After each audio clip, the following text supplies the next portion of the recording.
What's up, everyone? My name is Edson Cardona, and I want to welcome you guys to the Let's Kick It series. On these episodes, we get the pleasure to be joined by professional athletes, get a little insight on their background and how they made it this far in their athletic careers. A conversation between athletes about their journeys leading them to success. I hope you guys enjoy.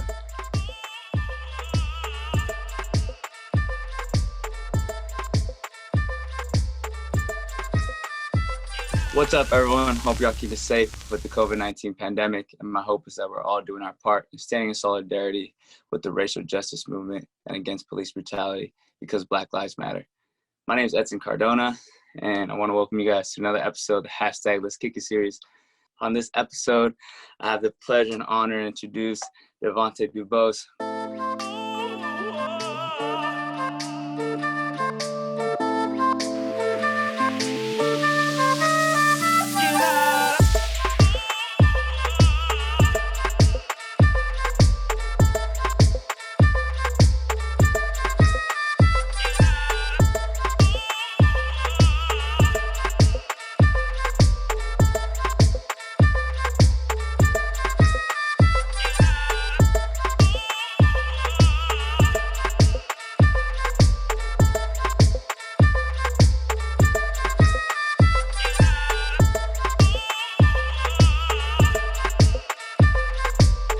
Born and raised in Oakland, California. Played for plenty of teams growing up. We'll start off with the list. Rockbridge Soccer, the Bay Oaks, Burlingame Juventus, Lobitos, Mustang Academy. Ended up going to Virginia Tech University. Was drafted in 2014, 66 overall pick by the San Jose Earthquakes. Went to OKC Energy in the USL Championship 2016. 2018 went to the Phoenix Rising. And 2019, Oakland Roots in the NISA League, and currently playing with the Richmond Kickers in the USL League One. So without further ado, I want to welcome Devante. How you doing? My man, hey, I'm glad to be alive, glad to be, have another opportunity, man, to chase these dreams, man, and help everybody else chasing theirs. So feels good, man. Thank you, one, for having me on to share my experience. And whatnot. So I love when I have the opportunity to do that. So thank you. Yeah, man, I want to thank you too. I appreciate, taking your time and your busy day. I know you got a lot of stuff going on out there, but I appreciate you and I can't wait to get this started, man. Let's do it. All right. So every athlete has their journeys, how they become either soccer, basketball, whatever sport that they decided to do. So with you, growing up, how did your athletic journey begin? Yeah, I think especially when it comes to an American soccer player, it can be some can be very unconventional. In my case, I guess you would say it was. In some ways, it wasn't. But born and raised in Oakland, California, and I grew up in a very sports and entrepreneur oriented household. Which means that everything we do, you're passionate about, you're always thinking, an innovative way or creative way to do something to get yourself either to make some type of money or to seek to seize an opportunity. So that's just kind of the mentality I went for. And sports for me, my dad played in the NFL. However, he moved back to the East Coast. He played for Niners when I was super, super young.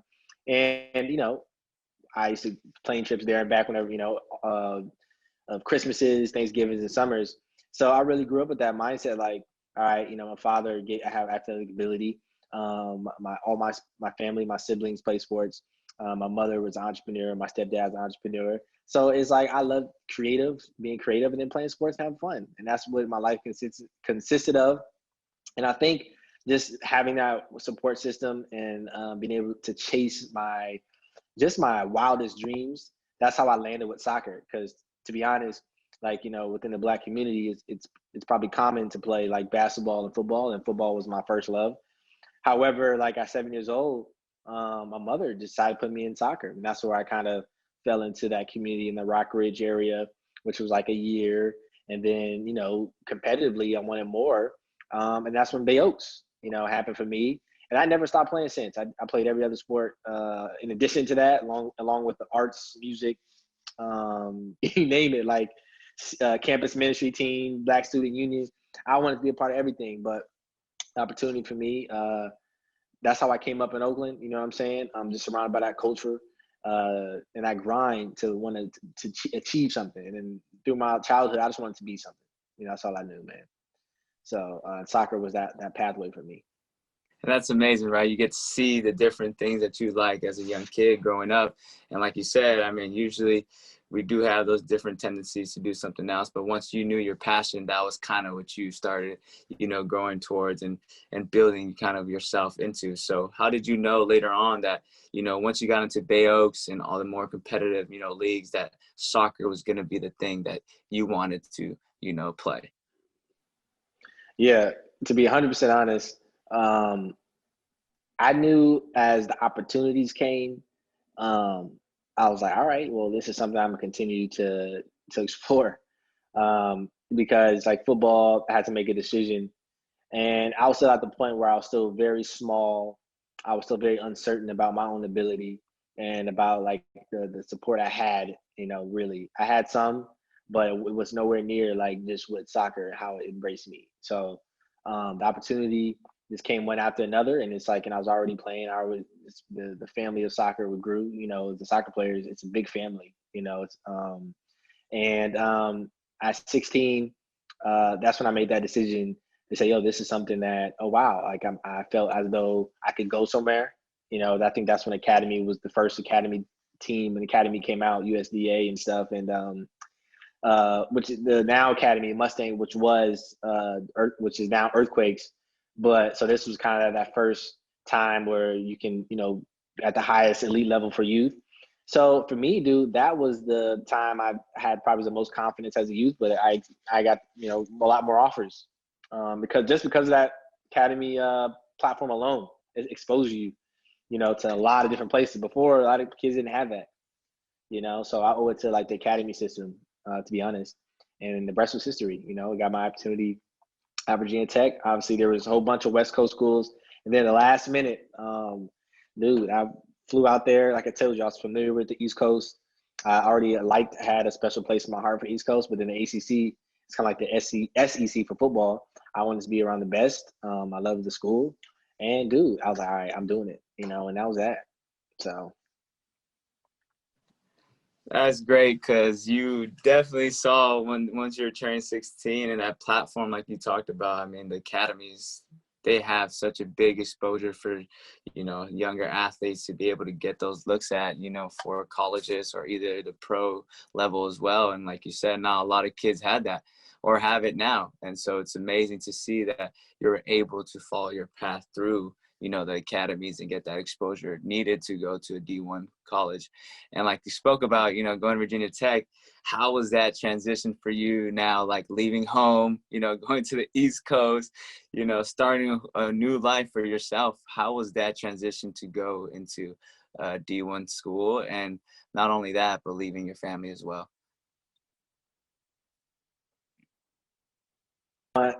Yeah, definitely. I mean, I guess since 7 years old, 8 years old, I've like I said, I've been going to the East Coast, and me and my sister and I, like I said, during holidays to visit my dad and my family in the East Coast, like Connecticut, Maryland, Virginia. So we've been preparing. This has been preparing myself, I guess, in that way. So I can't really say it's been super difficult, because for me it was an easier transition because I already have roots and I have family back there. However, when you are residing somewhere and you spend that much time, it's definitely some challenges, especially as a young person.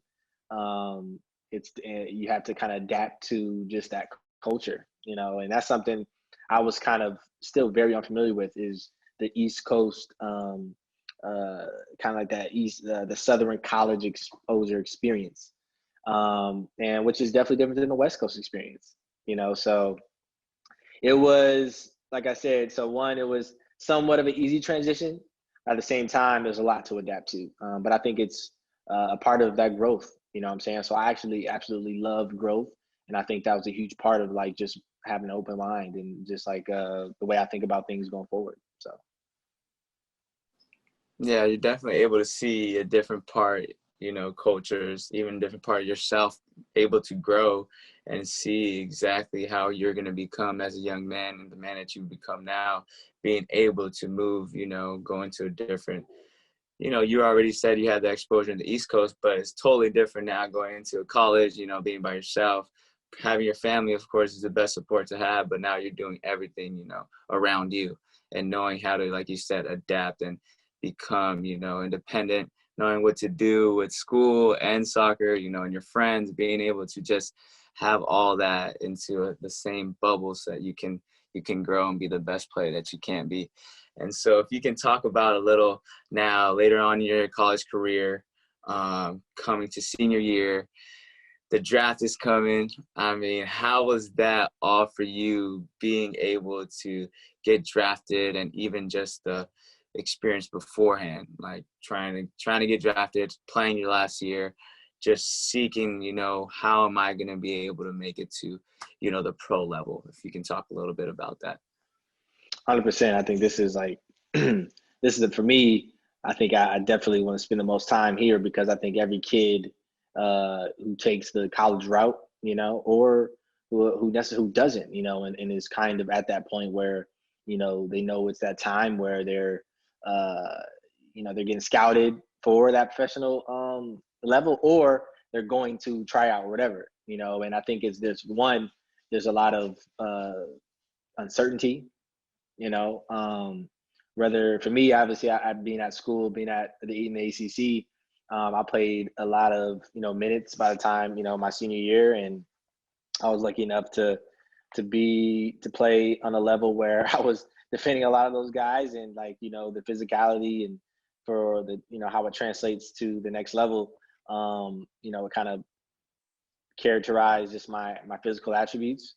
So a lot of that transition from college to professional, uh, there's some similarities, but what I learned when I got there was that it's a whole new ball game as far as the speed. It's a whole new ball game as far as your mindset, most importantly. And then even before that, like the preparation build up, uh, like my coach showed me that because I didn't go to the combine. I wish I would have, because I think that is a way where you physically you get to kind of put your your abilities on on that stage, and you have a better chance of getting a little bit more of a guarantee of a higher draft bid, which would have did me justice. But I was still fortunate enough to be like on that list of like top defenders and stuff like that. And when you first see yourself like on those boards, it's like a dream, what I'm saying? You're like, wow, like first that's happening, and you're still unaware of just the, what could happen from then and there.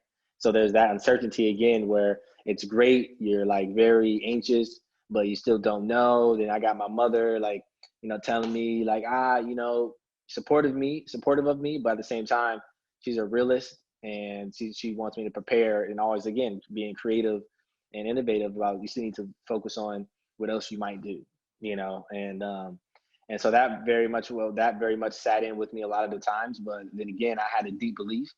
I did, and so it's crazy because I was driving back to school, so I flew back into my aunt's in Maryland, drove back to school, and and the draft was happening, and and as I got in my house, I remember when my family members called me, it's like, "Yo, D, you see what you get?" At that time I had turned off my phone because I was like, "All right, I'll just hurry up and get in there and let me turn my phone." But already somebody was calling me, and then like, "Oh, you went to the Quakes and this and that," and I was like, "What?"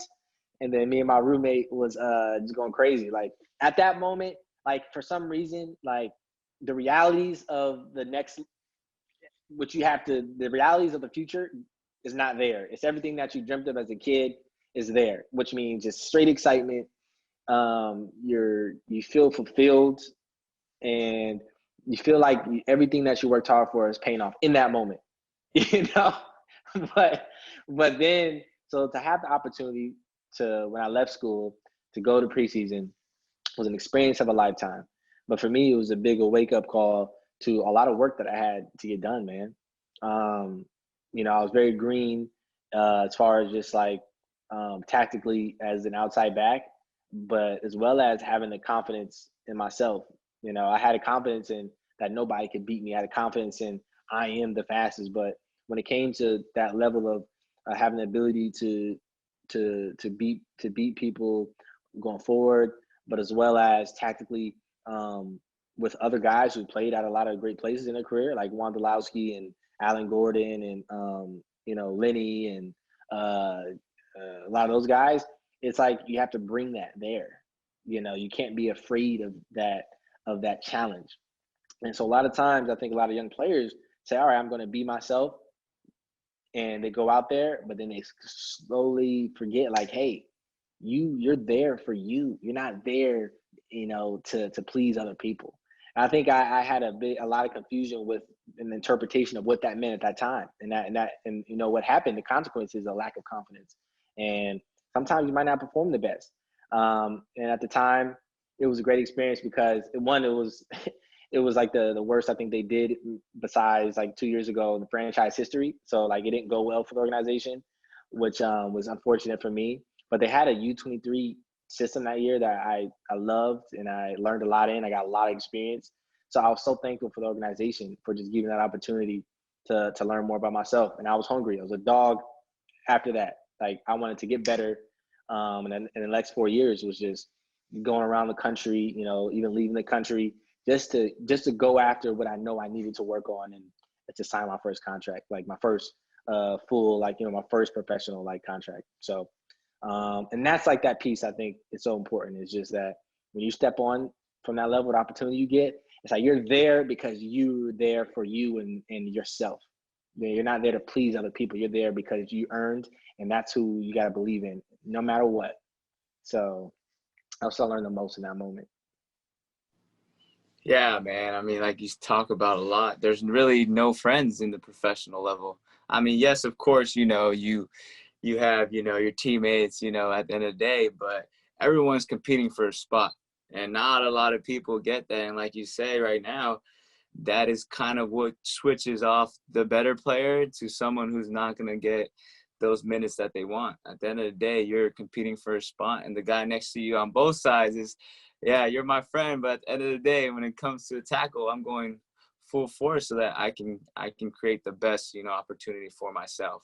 And it's amazing to see, what you've been through and what you've learned, because it's hard as a young athlete going into it, and it can either make or break, your mental side, physically, you thinking like, oh, the coach doesn't like me, so your confidence goes down. And like you say, the lack of confidence really just either makes or breaks certain players, because I've seen it myself where there's a player, has very talented and doesn't have the confidence and comes back home and it wasn't that easy. And a lot of people don't see it that way. They don't see, what's behind the scenes. They don't see what players go through, the obstacles that they face. And that kind of brings me to my next question.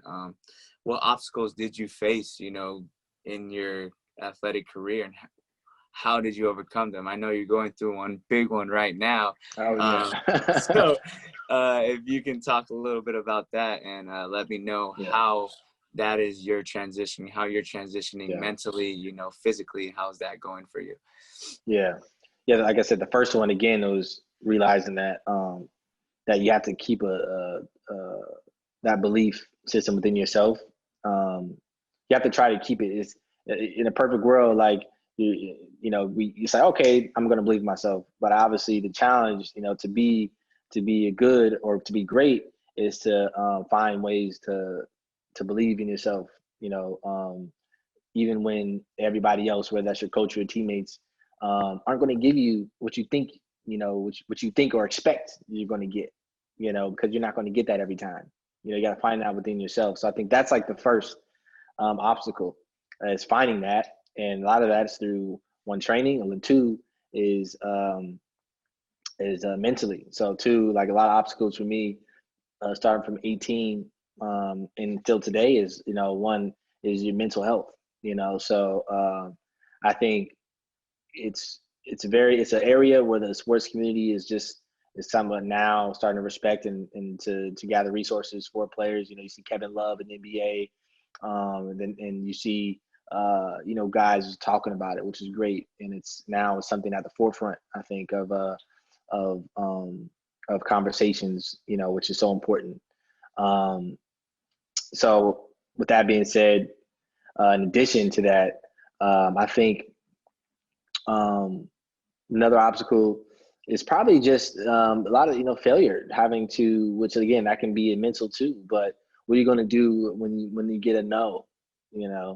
How are you going to react when you get a no, and how many failures? Well, I failed 10 times, so that means that this is definitely not for me.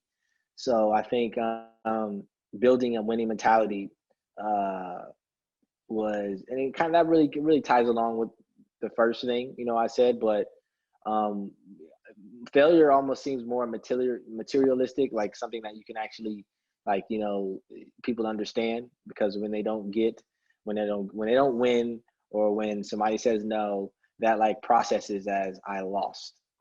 But now I think finding a way to process that as an opportunity, and says, hey, well, instead of hearing I lost or you suck, now I hear it as this is an opportunity for me to grow on. This is an opportunity for me to showcase something else. This is an opportunity. But also this is not at the right time for me, but it's not over yet. And so I think that took since 18, since like that experience in pro, but then also the mental health obstacles, and then obviously with the sport, a lot of financial stability. With this game, it's not like the NBA and NFL where you're getting paid a lot of money. I mean, this. It's like, so in addition to finding a way to build on your skill sets, you have to find a way to make sure you have food on the table. So it's like getting coaching education was something I really took seriously at 18 as well, during all of that. And I think that it allowed me to be more involved in the game from a outside looking in approach, from a tactical approach, from a developmental approach, but it also allowed me to connect that mental health and development piece, which kind of really, that's how I figured it out and what works best for me, but also how can I communicate to others and, other people. And I think that's what, I figured out the next 5 years. So I think those obstacles, are the main ones through like my career thus far until now, up till now, and still I continue to look at, so. It's amazing, right? The path that we look back to, and we see all these things that we've been through and how it's affected us so much. And at the end of the day, how we've grown from it. You talk a lot about when you're 18, you saw things differently than how you see them now. But throughout all these, experiences that you've had, you really have a sense of, all right, I know what to do for my body. I know what to do for my mental health. And I know what to do, like you said, to bring food on the table. It's not always going to be, 100% you get what you want. A lot of people from the outside think it's so easy for professional athletes to just, make it, and it's like a dream come true. But once you make it, it's you're not done yet. There's so much to go. You can still make it and get cut like 2 weeks later. So it's, what do you do to stay consistent in that high level? And like you said, the mental side and all those different opportunities that you get, and what do you do to grow? I mean, you said it perfectly. Once you get a no, okay, what does that mean to me? Like you said, it's not supposed to be, oh, I suck and this and that. But like you said, God has a plan for everybody. And right now it's not my time. So what am I going to do now to grow and become for next time? All right, this time I'm going to get a yes. Or if I still need to tweak a little bit of things, okay, but now on to the next one. And so, I mean, right now you're going through your biggest obstacle, I feel like, in your professional career.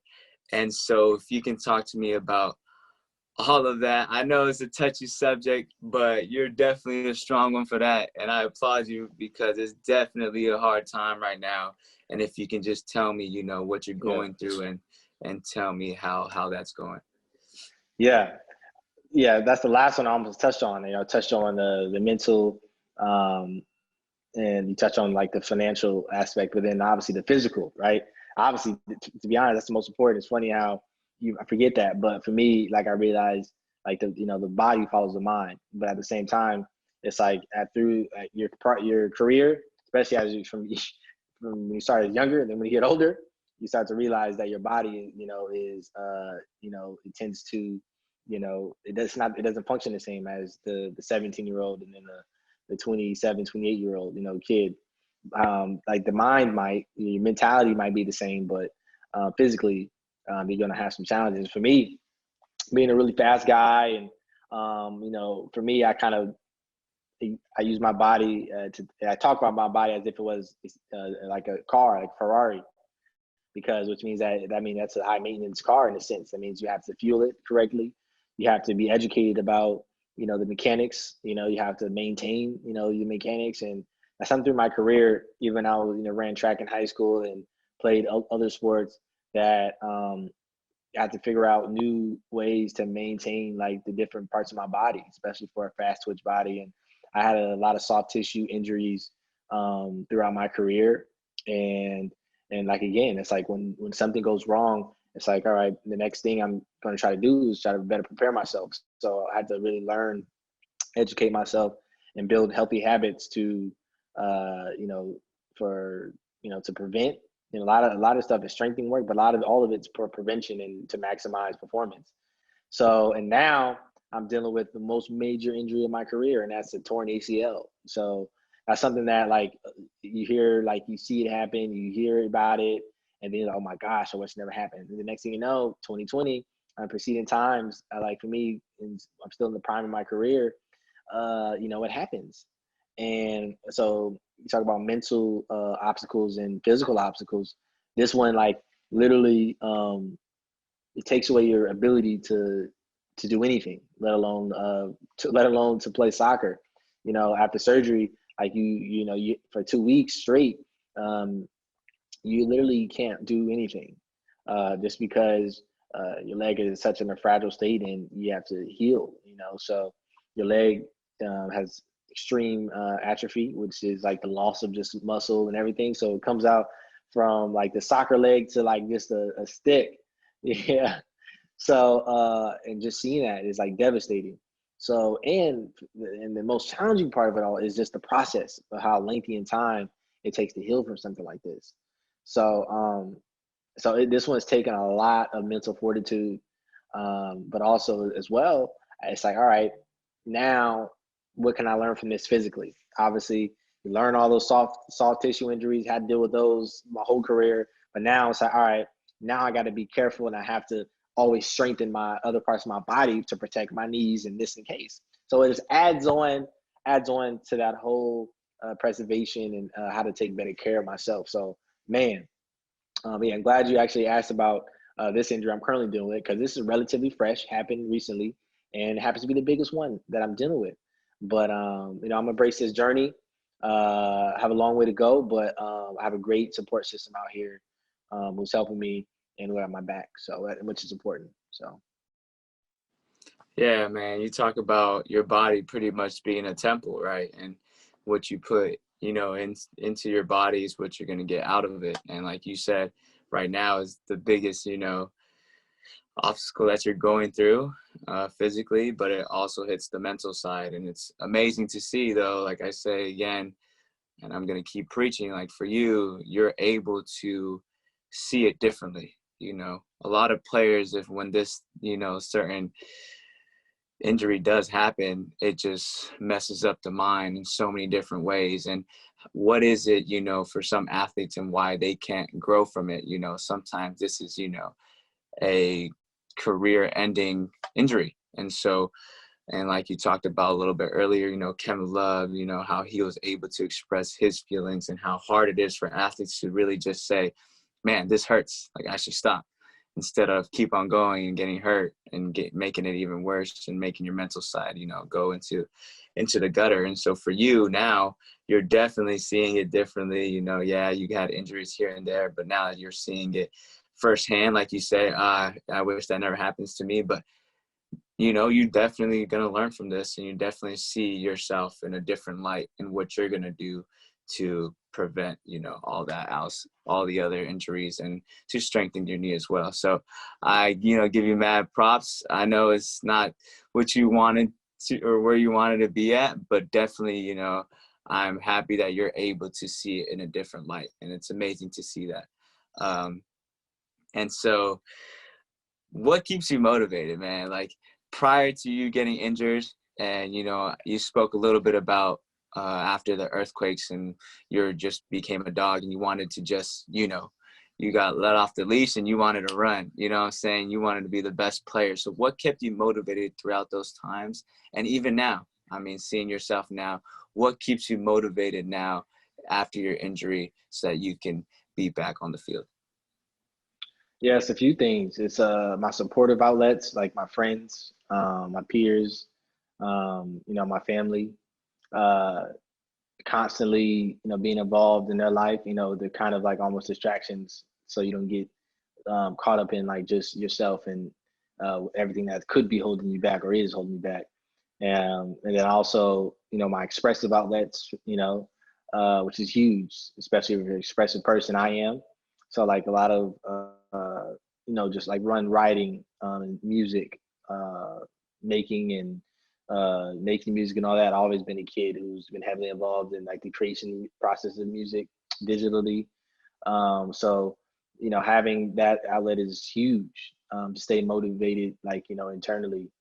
Um, then also seeing the people around you who you worked hard with, who you worked, seen on the field. Like, I've been around you and everybody who you come in contact with along that road to just straight relentlessness.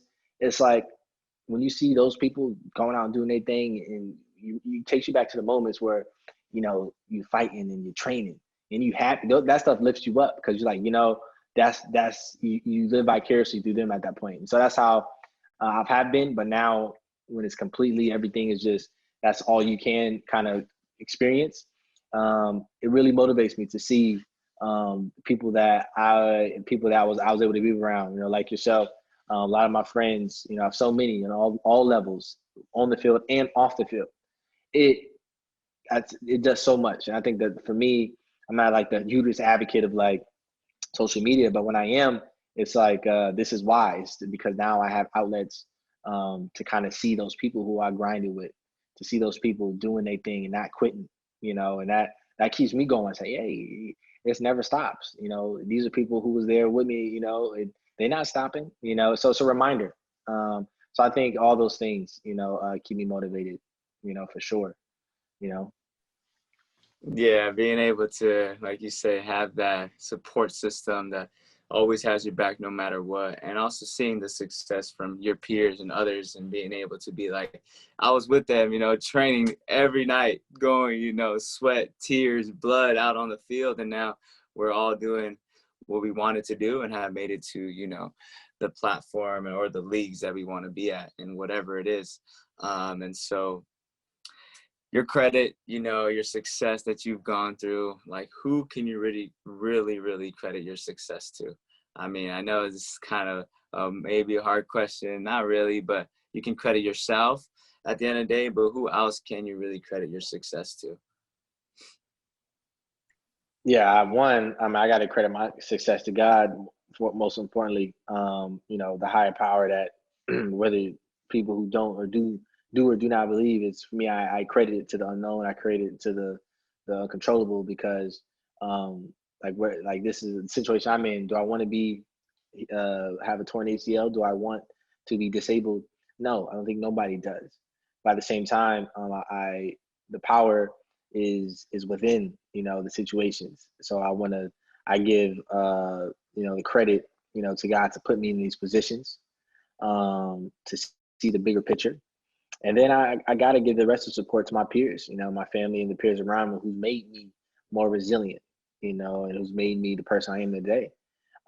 Because without the pull, without the push, you don't get the fruit. You know what I'm saying? Without the conditions, where the grapes are made and wine is made, you don't get great taste of wine. You know what I'm saying? So it's like I owe it all to to everybody who's who's put me up in penthouse suites and gave me the greater good, and just as much as I owe it all to the people who's pushed me, who said no and said not this time. I owe it, to those people too, just as much. So, and that's lastly, who I owe it to. So yep. Being able to, have that faith in God and realizing as well, like all these things happen for a reason, and having the support system, like you say, from your friends and your families is one of the best things you can have as a player, as an athlete. You come and go, you need a phone call, you have your family there, or, you have something that you're going through, you're able to express yourself instead of keeping it in. And so that's amazing to have as an athlete. And so, we'll have a little fun now. No more of those deep conversations, but if we could talk a little bit about your favorite soccer moment. It can be a goal you scored, a goal you blocked from somebody, the best player you played against. What was the best, soccer moment that you can think of?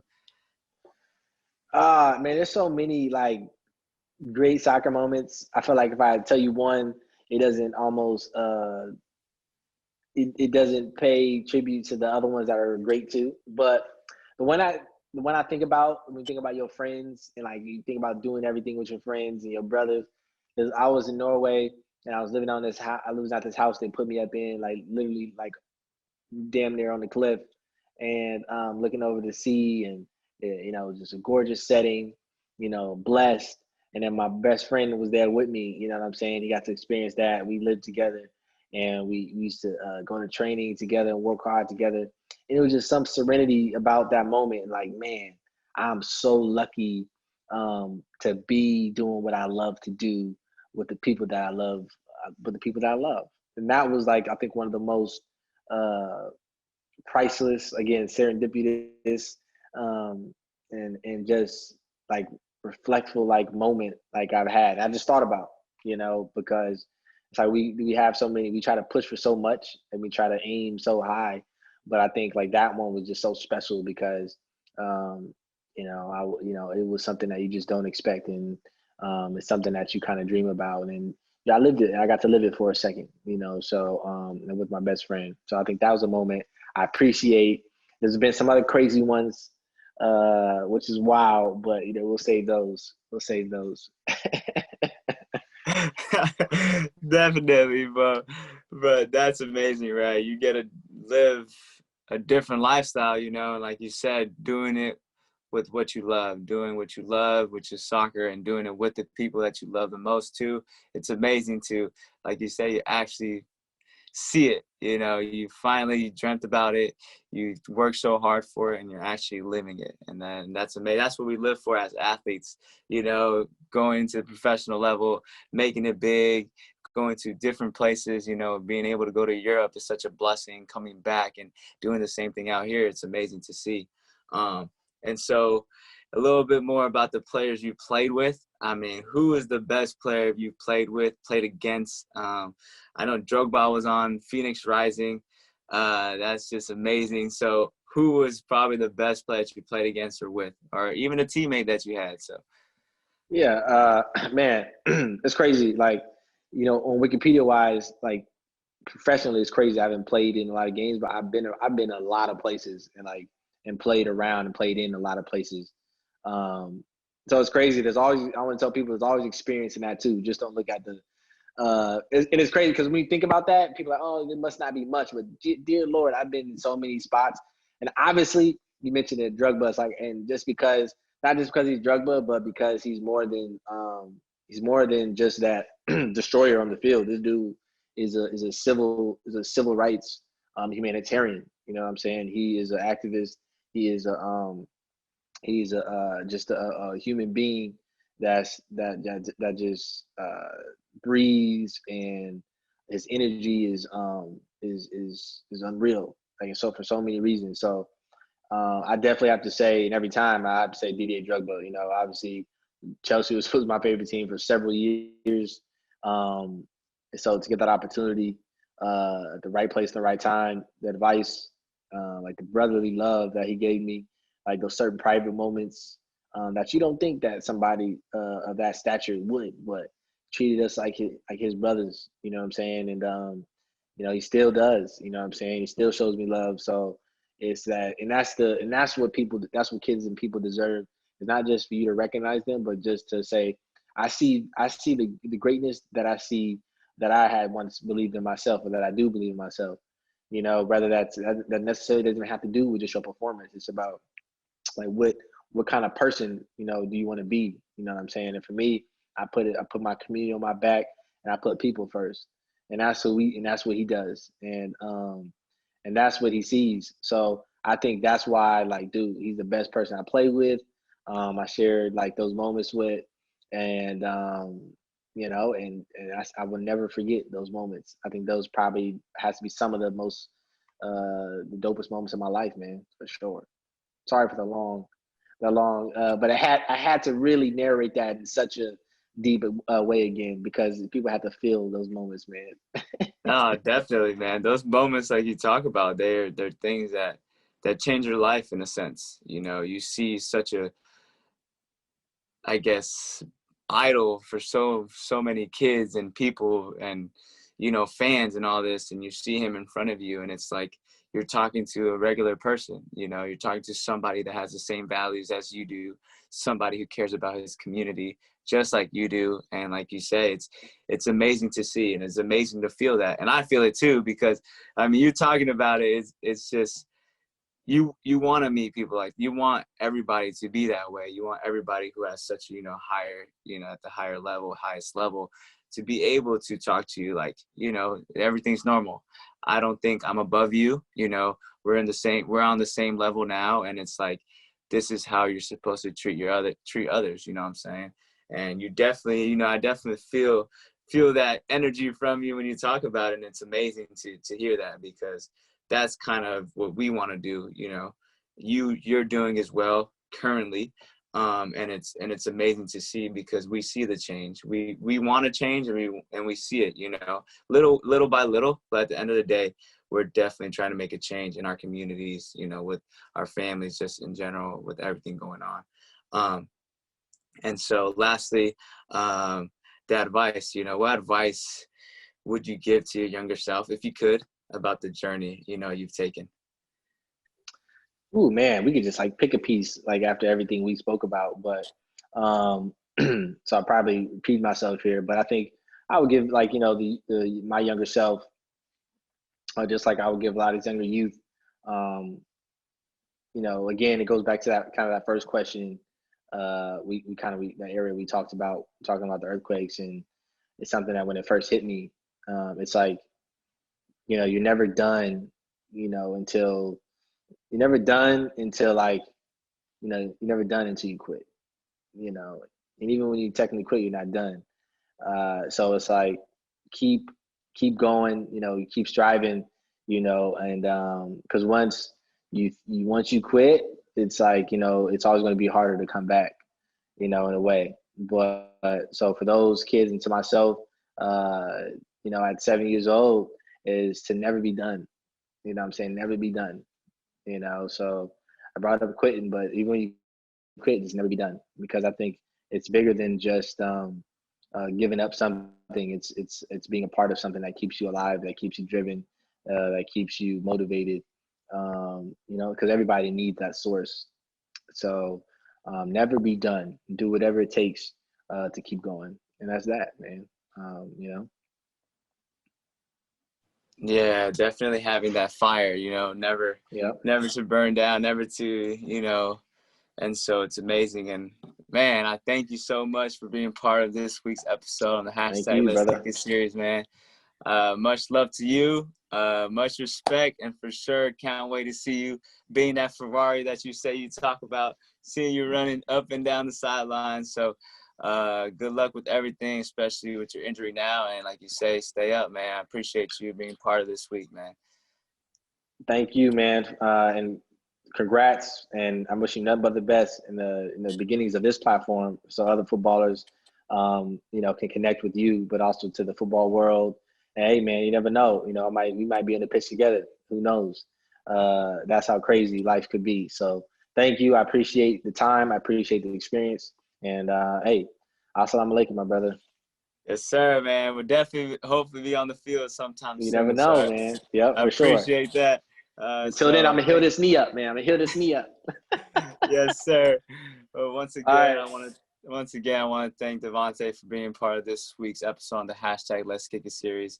Be sure to tune in next week. We'll have another athlete come in and tell us their story. Stay up, brother. I'll see you soon.